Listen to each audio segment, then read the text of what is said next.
In a world filled with tactical shooters, shooters with superpowers, and shooters where you just spew your goo everywhere, get ready to experience a shooter that's a little mix of all those things, and that finally answers the question we were all definitely asking. What if BioShock was more Russian than squatting in track pans? Atomic Heart. Step into the retro Soviet disco that is Atomic Heart. A game mired in controversy for being extremely Russian, all of which was overshadowed by a trailer with a pair of extremely salacious robots. Because the internet is just too horny on Maine to actually care about politics. Which is too bad, because maybe that would have stopped more people from paying full price for a game that feels like you put prey in the microwave for way too long. Then dive into a game that wears its influences on its sleeve, as it follows the shock formula of a fallen utopia being overwhelmed by man-made monsters to the letter, but just replaces Ayn Rand with the Communist Manifesto and didn't even bother to change the city in the sky part, all of which would honestly have been fine if they had done a better job ripping it off, instead of feeling like you're playing the RC Cola version of Colombia. Okay, look, all I really know about Russia is that they drink vodka, wrestle bears, and that Soviet car drives you. Put it in H! Prepare to witness a reimagined Soviet Union, where they somehow came up with a special goo that led to a technological utopia, and really took Tim Curry's Red Alert line to heart. I'm escaping to the one place that hasn't been corrupted by capitalism. Space! Which predictably becomes their downfall within the first 10 minutes of the game, as you step into the shoes of an aggressively generic dude-tagonist with a sarcastic dialogue dial turned up to 11. There are robots beneath us. Really? I thought they were ladybugs. Who spends all of his time angrily yelling at his robot hand in a dynamic that didn't get any better since Forspoken, and screaming about whatever the crispy critters are. Crispy critters. Crispy critters. Crispy critters! Then uncovered the even more nefarious plan of the bad guy that you knew was secretly bad right from the start of the game, as you inevitably have to blow up 12 factories worth of robots along the way. In a story that would be extremely by the books if the dialogue didn't make you feel like you're insane. Is it entertaining to get sexually harassed by the upgrade machine? Not really, but was I expecting it? Absolutely not. I'll show you what real smut feels like. Did this awaken something inside of me? That's between me and my therapist.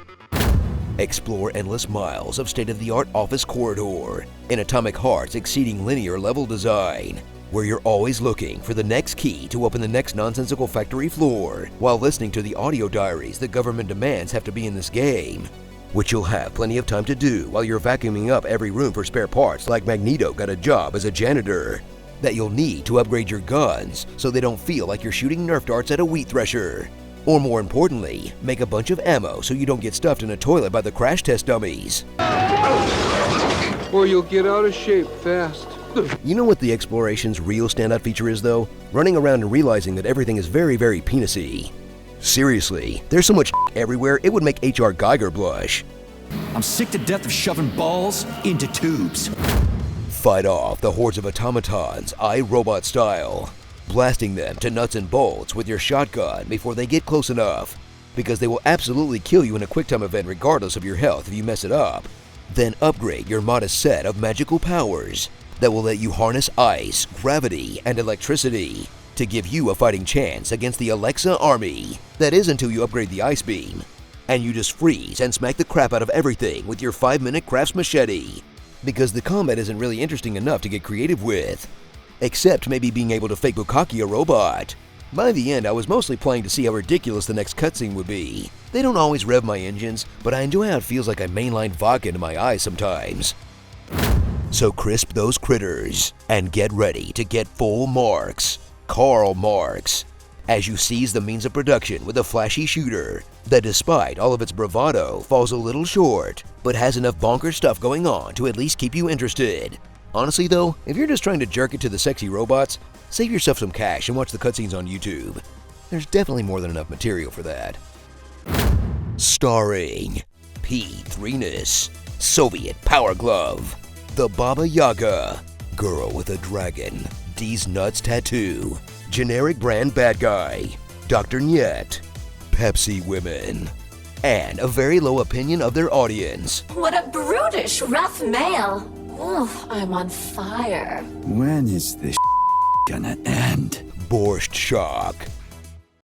I mean, I'm gonna hand it to him. This thing is incredibly well optimized on the PC. The industry should be embarrassed that this isn't the standard. It's just a shame that the rest of it is, well, you know, this. Tell us what you'd like to hear in my epic voice in the comments below. And Iran so far away. Samus couldn't get away. Gentlemen, you can't fight in here. This is the war room. I didn't know Samus was a girl. Yeah, buddy. Lightweight, baby. Donkey Kong 64 is my favorite first-person shooter.